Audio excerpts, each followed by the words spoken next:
तदर्थमननाध्यानात् दृढाराधनात् यत्स्वाद्यं समुपासते शमसुखं स्वान्ते महान्तो निशं तत्सौख्यं समवाप्यते सुकृतिभिः यन्मूर्तिसन्दर्शनात् तं वन्दे गुरुशंकरं सुमनसां क्षेमंकरं शंकरं। బృహదారణ్యకోపనిషత్తులో బ్రహ్మ సాక్షాత్కారానికి సాధనంగా అనేక ఉపాసనాలు చెప్పబడి ఉన్నాయి. అటువంటి వాట్లల్లో మధు విద్య కూడా ఒకటి. సమస్తం మధుత్వేన భావన. అసలు ఈ మధు విద్య ఎలా సంప్రాప్తమైంది అనేటటువంటి అంశంపై రెండో అధ్యాయం చివరిలో 2 మాటలు. మొదట్లో దేవేంద్రుడి దగ్గర ఆయనకి ఈ విజ్ఞానం తెలుసని, ఈ విద్య ఆయన దగ్గరే ఉండేదని చెప్పుకునేవాళ్ళు. ఆ తర్వాత మళ్ళీ అది దధ్యంగ్ మహర్షికి సంక్రమించినట్లు,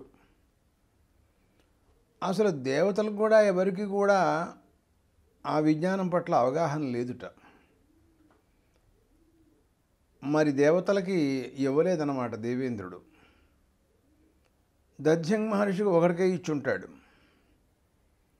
ఆ మహర్షితో ఇలా అన్నట్టు దేవేంద్రుడు, మహర్షి, అనధికారికి శ్రద్ధాశక్తులు లేని వాళ్ళకి, వాళ్ళని పరీక్ష చేయకుండా అయోగ్యులకి ఈ విద్య ఎప్పుడు కూడా నువ్వు చెప్పమోకన్నట్ట. అలా చెప్పినట్టయితే నీ తలకాయ తీసేస్తాన్నట్ట. సరే అలాగే అన్నాడు. మామూలుగా ఆయన పని ఆయన చూసుకుంటున్నాడు, ఆ విద్యోపాసన చేసుకుంటున్నాడు మహానుభావుడు మహర్షి, దధ్యంగ్ మహర్షి. ఒక రోజున ఆయన దగ్గరికి అశ్విని దేవతలు వచ్చారు. మహర్షి, తమ వద్ద మధు విద్య ఉందన్న సంగతి మేము తెలుసుకున్నాం, మీ వలన ఆ విద్యను పొందాలని మేము మిమ్మల్ని గురువుగా ఎన్నుకుని వచ్చామని చెప్పాడు. అప్పుడు అశ్విని దేవతలతో మాట్లాడుతూ దధ్యంగ్ మహర్షి ఇలా అన్నారు, దేవతలారా, దేవేంద్రుడు నన్ను ఇలా ఆజ్ఞాపించాడు, అంత తేలిగ్గా ఎవరికి కూడా ఆ విద్య ఇవ్వకూడదు, మధు విద్య అని అన్నారు ఆయన. అని ఊరికే చెప్పి ఊరుకోవడం కూడా కాదు, అలా చెప్పినట్టయితే నేను తలకాయ తీసేస్తా అన్నాడు ఆయన. మరి అటువంటి స్థితిలో మరి నా తలకాయ తీసేస్తాడేమో అయినా, ఇది ఎట్లా, ఇది మీకు చెబితే ఏం జరుగుతుందో ఏమిటో అని భయపడుతున్నాను అన్నాడు. వెంటనే వాళ్ళన్నారు దేవతలు, వాళ్ళు వచ్చి ఏ వేషంతో వచ్చారంటే మానవాకారంతో వచ్చారు. అశ్విని దేవతలు ఇద్దరు కూడాను. వాళ్ళు మామూలు మనుషులు అనుకుని, ఆయన ఎవరో సామాన్యులు వచ్చి అడిగారులే అని అనుకుని ఒకవేళ అలా సమాధానం చెప్పాడేమో అని వాళ్ళు ఏం చేశారంటే, మేము అశ్విని దేవతలం అండి అన్నారు. దేవతలా? అలాగా అన్నాడు. పైగా వాళ్ళు ఏమన్నారంటే, ఈ మీరు విషయం చెప్పారు కాబట్టి మీకు ఒక ఉపాయం చెబుతాం మేము, వినండి అన్నారు వాళ్ళు. ఏమిటన్నాడు ఆయన. మొట్టమొదట్లో మేమే మీ తలకాయ తీసేస్తాం, మీకు ఒక అశ్వశిరస్సు, గుర్రం తలకాయని తీసుకొచ్చి అతికిస్తాం, ఆ శిరస్సుతో మాకు మధు విద్య ఉపదేశం చేయండి, మీ తలకాయని జాగ్రత్తగా సంరక్షించి ఉంచుతాం,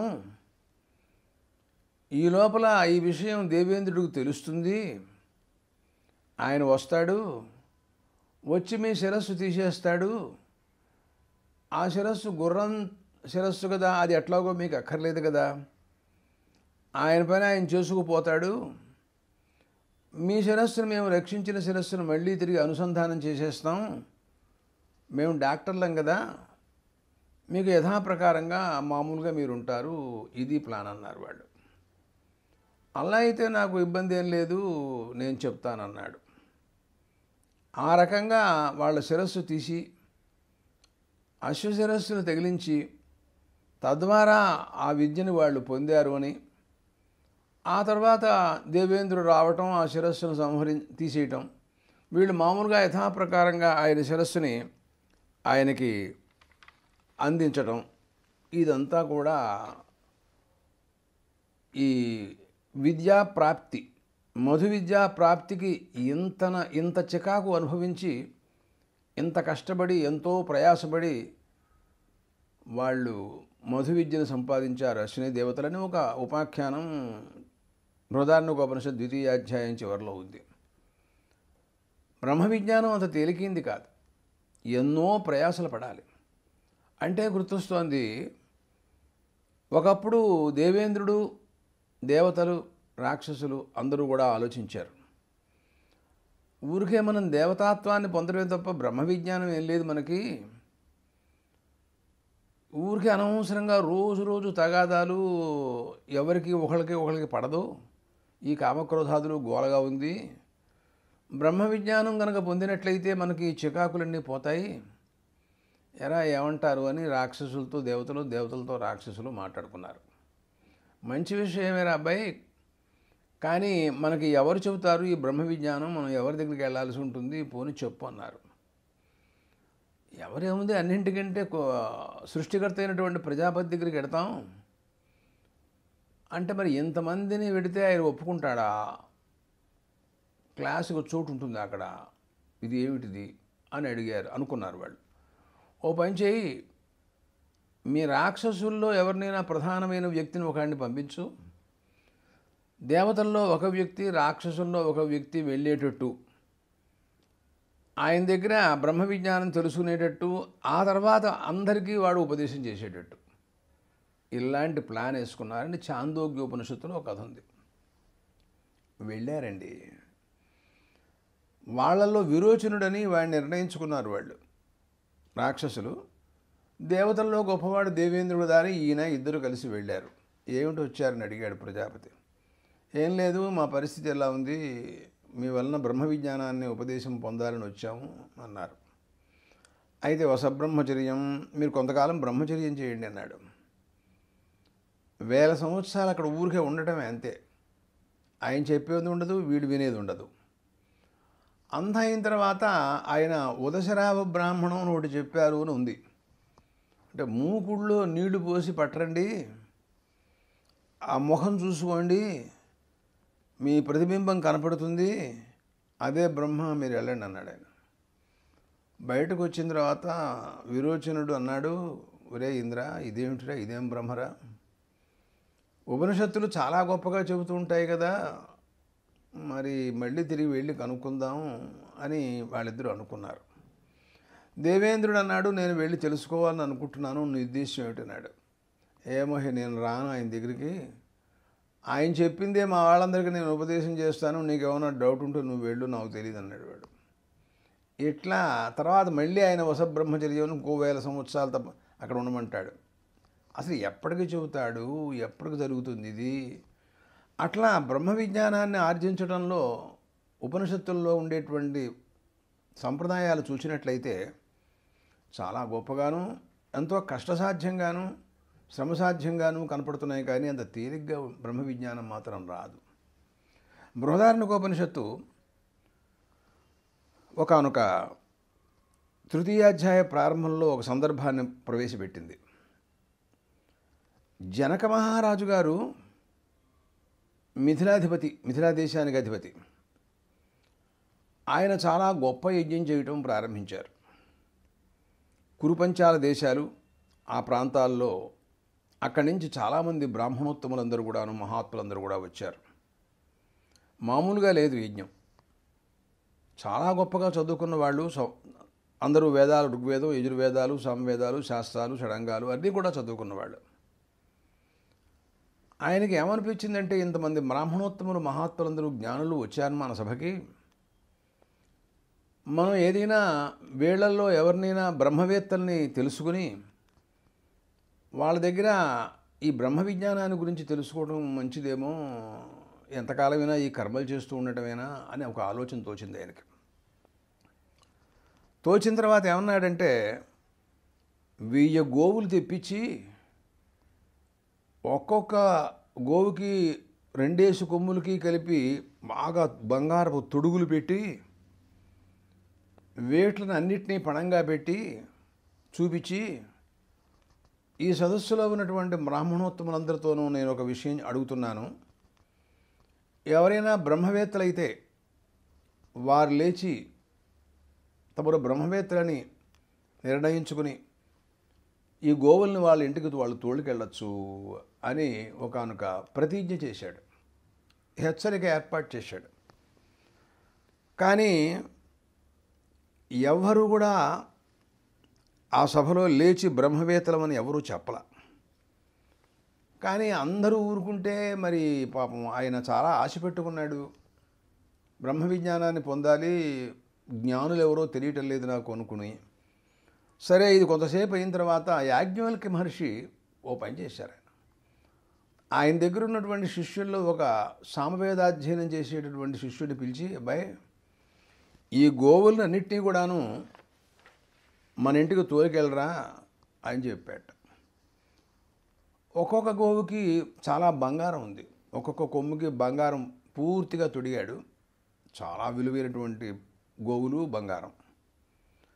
సరే, వాడు నిజంగానే తోలుకెళ్ళిపోయినాడు. ఆ తర్వాత బ్రాహ్మణోత్తములందరూ సభలో లేచి, యాజ్ఞవల్క్య మహర్షి, నువ్వేమైనా బ్రహ్మవేత్తవా? మరి ఎందుకు ఎలాగా నువ్వు గోవులన్నింటినీ కూడా తోలుకెళ్ళావు? మేమందరం ఆలోచిస్తూనే ఉన్నాము, నువ్వు అలాగా ఎందుకోసం ఇలా నిర్ణయం తీసుకున్నావు అని వాళ్ళు కొంచెం కోపావేశంతో మాట్లాడారు. అప్పుడు ఆయన యాజ్ఞవల్క్య మహర్షి వాళ్ళతో మాట్లాడుతూ ఏమన్నారంటే, ఎవరు బ్రహ్మవేత్తలో అలాంటి వారికి నేను నమస్కారం చేస్తాను, సందేహం లేదు. నాకు మాత్రం గోవులు కావాలి, అందుకోసం తీసుకెళ్ళమన్నాను అన్నాడు ఆయన. అదేమి సమాధానం? అంటే గోవులు అందరికీ కావాలి, ఎవరికి అక్కర్లేదు. కానీ బ్రహ్మవేత్తలైతేనే కదా గోవుని తీసుకెళ్ళాలి. ఆయన నేను బ్రహ్మవేత్తని అందుకోసం తీసుకెళ్ళమన్నాను అని చెప్పటల్లా. లోకంలో బ్రహ్మవేత్తలుంటే అటువంటి మహాత్ములకు నేను నమస్కారం చేస్తానంటున్నాడు. తనేమో గోవులను తీసుకెళ్ళమని చెప్పాడు. అప్పుడు ఏమిటి అంటే అంటే మీరు తెలుసుకోండి, నేను బ్రహ్మవేత్తను అవునో కానో అనే విషయం. అంతేకాని ఆయనంతటా ఆయన నేను బ్రహ్మవేత్తనని ఆయన చెప్పడుగా. అలా చెబితే బ్రహ్మవేత్తని ప్రపంచకంలో బ్రహ్మవేత్తే కాడు. చెప్పుకుంటాడు ఎవడన్నా, నేను బ్రహ్మవేత్తని, అంతవాడిని, ఇంతవాడిని, గొప్పవాడిని. ఆయన గొప్పతనం ఏమిటో అవతల వాడు తెలుసుకోవాలి. కానీ నా గొప్పతనం నేను చెప్పుకుంటే అదేం గొప్ప? అందుకోసం ఆయన ఊరుకున్నారు. అయితే వాళ్ళందరూ ఏమన్నారంటే, ఆ సభలో చాలామంది ఉన్నారు. ఆశ్వరుడు, ఆయన భుజ్జు, తర్వాత కహోళుడు, ఉషస్తి, మరి ఇలాగా అనేక మంది బ్రహ్మవేత్త, చాలామంది పెద్ద గొప్ప వాళ్ళు అందరూ చాలా ఇంచుమించుగా బ్రహ్మవేత్తలనే మనం అనాలి. వాళ్ళందరూ మిమ్మల్ని మేము కొన్ని ప్రశ్నలు వేదలుచుకున్నాం, ఈ ప్రశ్నలకు మీ సమాధానం తెలుసుకుని మేము బ్రహ్మవేత్తలు అని నిర్ణయిస్తాం మిమ్మల్ని, మీరు మాకు సమాధానాలు చెప్పాలి అని వాళ్ళు కొంచెం కోపావేశంతో మాట్లాడారు. సరే, అట్లాగే మీ ఇష్టం, మీరు వేస్తానంటే ప్రశ్నలు వేయండి, నా వల్ల సమాధానాలు మీరు పొందండి, నాకు అభ్యంతరం లేదన్నాడు ఆయన. సరే, వెంటనే అప్పుడు ఉన్నవాళ్లలో ఆశ్వరుడని ఆ యజ్ఞంలో హోతగా ఉన్నాడు. ఆయన మొట్టమొదట్లో 8 ప్రశ్నలు వరుసగా యాజ్ఞవల్క్య మహర్షిని వేశాడండి. దాంట్లో ఆయన ఏమన్నాడంటే, మొట్టమొదట్లో, మహర్షి, ఈ జనక మహారాజు గారు చాలా గొప్ప యజ్ఞం చేస్తున్నాడు, అశ్వమేధ యాగాలు అలాంటివి చాలా గొప్పవాడు. ఆయన కూడా మహాజ్ఞాని, చాలా చదువుకున్నటువంటి వాడు, వేదాధ్యయనాలన్నీ చేసినవాడు. ఇంత కష్టపడి ఇన్ని దానాలు చేస్తూ ఇంత యజ్ఞం చేస్తున్నాడే, మృత్యువుని అతిక్రమించడం ఈయనకి సాధ్యం అవుతుందా? ప్రపంచమంతా కూడా మృత్యుగ్రస్తం అవుతోంది అని మనం వింటున్నాం కదా. బృహదారణ్యకోపనిషత్ ప్రారంభంలోనూ క్రమంగా ఇతరత్ర కూడా ఆలోచిస్తే ప్రజాపతికి సంబంధించినటువంటి దేవతలు రాక్షసులు ఎప్పుడూ కూడా వివాదగ్రస్తులై వివాదం చేసుకోవటం. ఎంత చెప్పినప్పటికీ కూడాను దేవతలు దైవాంశ సంభూతులు, వాళ్ళకి సాత్వికమైనటువంటి ప్రవృత్తి వాళ్ళ దగ్గర ఉంటుంది. వాళ్ళు సాత్వికంగా ప్రవర్తించడానికి ప్రయత్నిస్తున్నప్పుడు రాక్షసులు వెంటనే దాన్ని పాడు చేయడానికి వాళ్ళు ప్రయత్నిస్తూ ఉంటారు. ఉదాహరణ, మన ఇంద్రియముల ద్వారా, చక్షురింద్రియం ద్వారా దివ్యమంగళమైనటువంటి పరమాత్మ స్వరూపాన్ని దర్శించడం కోసమని వీడు భక్తుడైనటువంటి వాడు ప్రయత్నించాడు అనుకోండి. ఒకవేళ వెంటనే ఆ చక్షురింద్రియానిపైన ఆ రాక్షసులు పాప సంబంధాన్ని కలగజేసి అది కాస్త పాడు చేసి ఆ కంటితో చూడకూడనటువంటి వాటిని కూడా చూసేటట్టుగా చేస్తారు వాళ్ళు. ఇట్లా ప్రతి ఇంద్రియాన్ని అలా పాడు చేసేసారు వాళ్ళు. మొత్తం ప్రపంచకంలో ఏది చూసినా కూడాను పాపాక్రాంతం. పుణ్యానికి పోతే పాపం ఎదురొచ్చిందన్నట్టు మన పరిస్థితి అలా తీసుకొచ్చారు వాళ్ళు. సరే, మరి ఇటువంటి పరిస్థితుల్లో ఈ మహారాజు గారు ఎట్లా ఈ దీంట్లోంచి బయటపడతాడో అర్థం కావట్లేదు, నువ్వేమైనా దీని గురించి సమాధానం చెబుతావా అని అడిగారు. తైత్రీయంలో ఒక భావం ఉందండి. స్వాధ్యాయ బ్రాహ్మణం అంటే పాపాక్రాంతం అయిపోయింది అని అంటే గుర్తొస్తోంది. ఒకసారి అగ్ని చాలా గొప్పవాడు, మహానుభావుడు, దేవతల్లో చాలా గొప్పవాడని ప్రసిద్ధి. ఆయన గురించి మనం వింటూనే ఉంటాం. ఆయన్ని కూడా పాపం వచ్చి పట్టేసిందని, అగ్నిం వై జాతం పాప్మాజగ్రాహ, ఆయన అపవిత్రుడైపోతే పాపగ్రస్తుడైపోయినట్టయితే ప్రపంచంలో పవిత్రమైన వాడెవడు ఉంటాడు అసలు? ఆయన్ని ఆధారంగా చేసుకుని మనమందరం ఏదో ఉపాసన చేసి మన పాపాలు పోగొట్టాలని మనం ప్రయత్నాలు చేస్తూ ఉంటే ఆయన కూడా పాపగ్రస్తుడైపోయినాడు. ఆయన పాపాన్ని ఆహుతుల ద్వారా అట్లా క్రమక్రమంగా పోగొట్టడం కోసమని చాలా పెద్ద ప్రయత్నం, ప్రణాళిక ఒకటి ఇచ్చింది తైత్రీయం స్వాధ్యాయ బ్రాహ్మణంలో.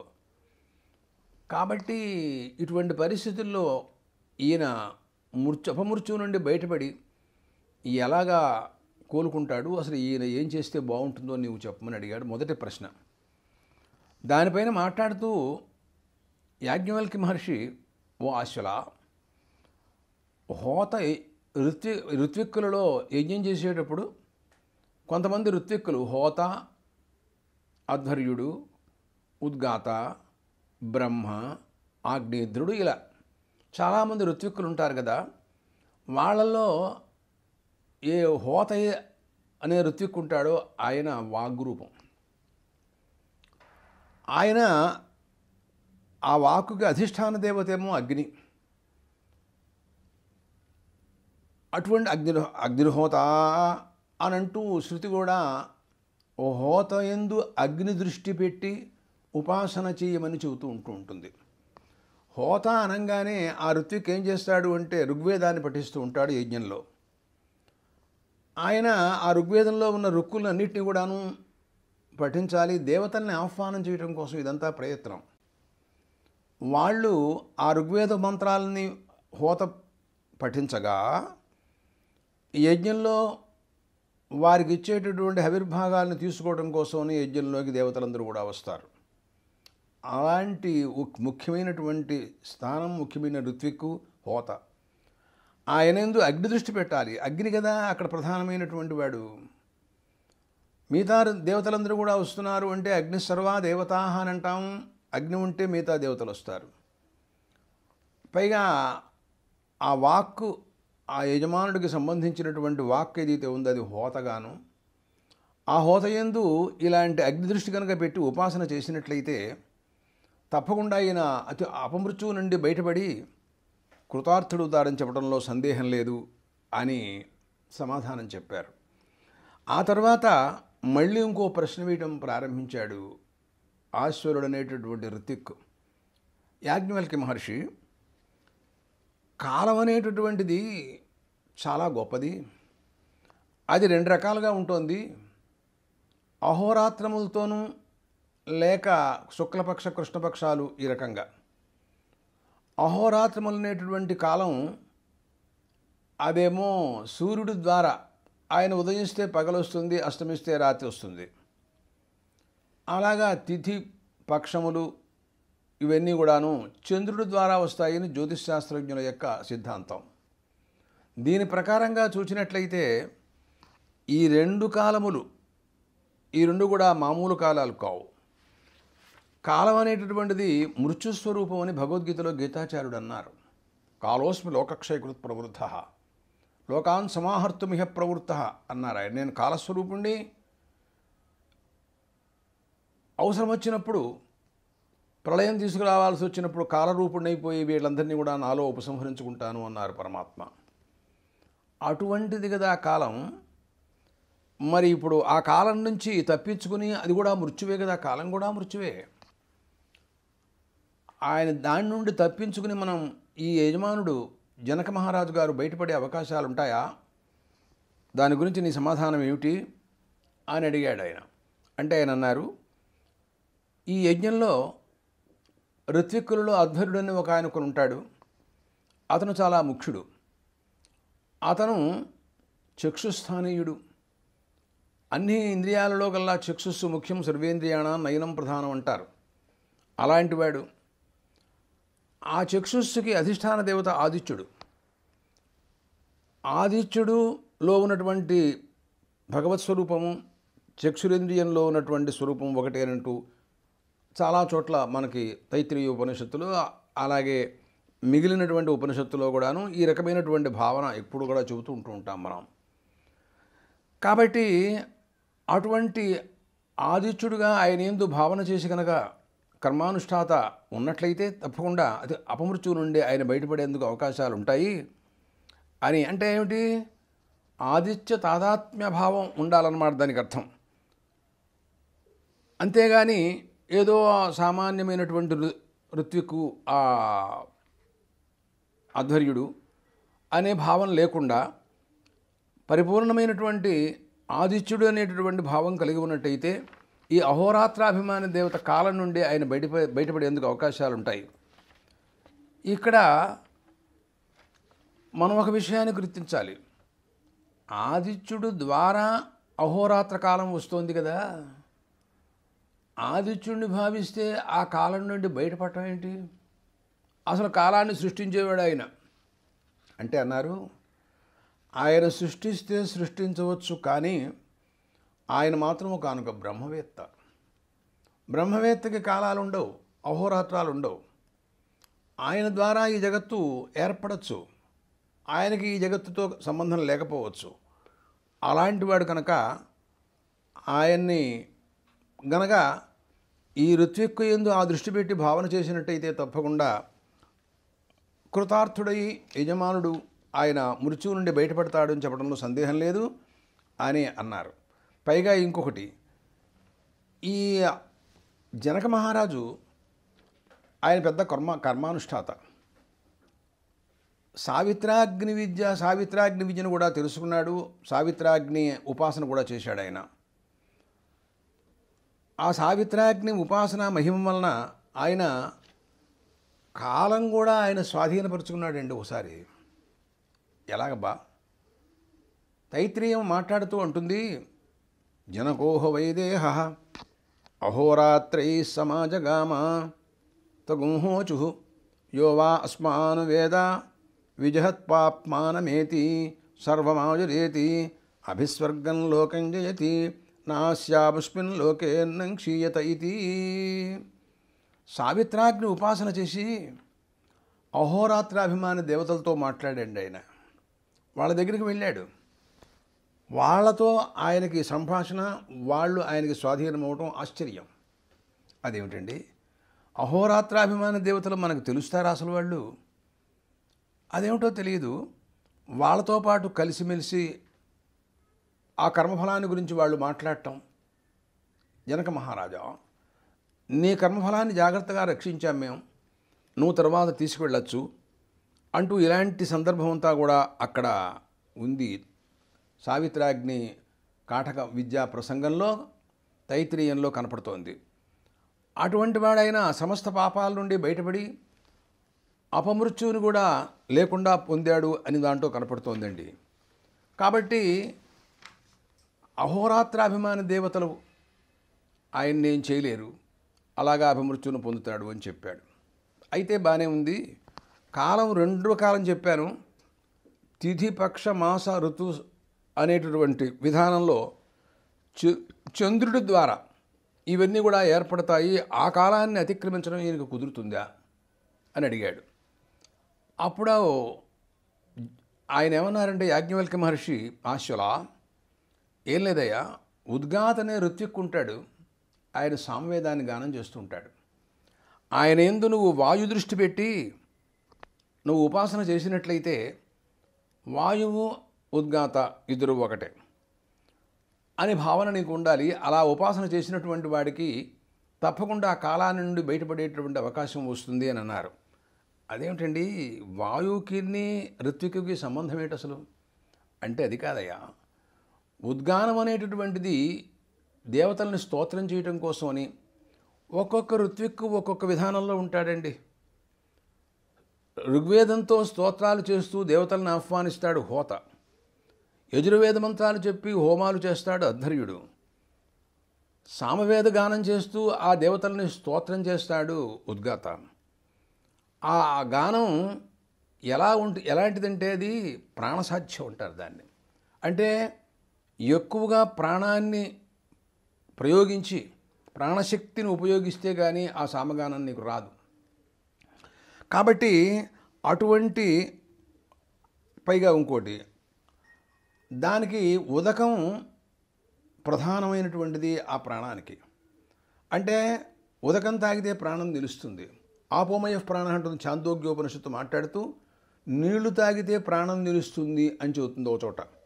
కాబట్టి ఆ నీళ్లు అవి జ్యోతి రూపంగా ఉంటాయి కనుక అది చంద్రుడుగా భావించినట్లయితే ఆ చంద్రుడు జ్యోతి రూపంతో ప్రకాశిస్తూ ఉంటాడు కనుక ఆయన ఆ చంద్రుడి యొక్క అనుగ్రహం గనక ఉన్నట్లయితే తప్పకుండా వారు ఆ తిథి నక్షత్రాది రూపమైనటువంటి కాలం నుండి బయటపడి ఆయన అపమృత్యువు నుండి బయటపడతాడు యజమానుడు అనే విషయాన్ని తెలియజేశాడు.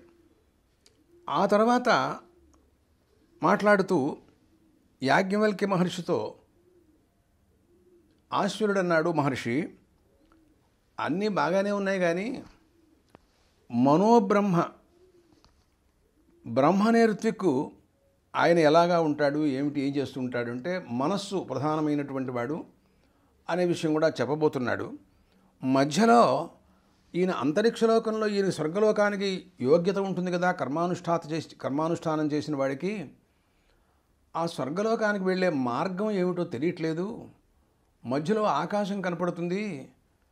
ఈ ఆకాశాన్ని ఈయన ఎలా ఎక్కుతాడండి, ఎలా సాధ్యమవుతుంది, దీని గురించినటువంటి విధానం ఏమిటో నాకు తెలియట్లేదు, కొంచెం తెలియజేయవలసిందిగా కోరుతున్నాను అని అడుగుతాడు ఆశ్వరుడు యాజ్ఞవల్క్య మహర్షిని.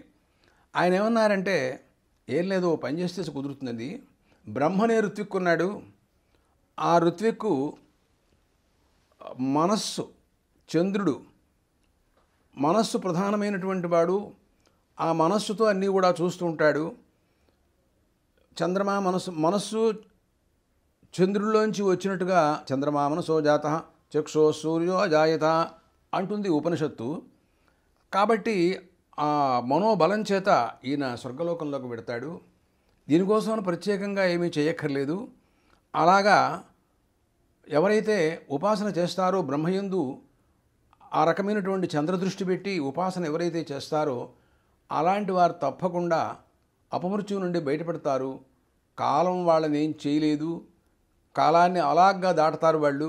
ఈ కాలం అనేటటువంటి మృత్యువు కూడా వాళ్ళని ఏం కబళించలేదు అనే విషయాన్ని అంతటినీ కూడా యాజ్ఞవల్క్య మహర్షి ఆశ్వరుడు అనేటటువంటి ఆ ఋత్విక్కుకి ఆయన అడిగినటువంటి ప్రశ్నలన్నింటికి కూడా సమాధానం చెప్పేశారు. ఇంకా కొన్ని ప్రశ్నలు వేస్తాడు ఆశ్వరుడు. దానికి సమాధానాలు యాజ్ఞవల్క్య మహర్షి చెబుతారు, చూద్దాం.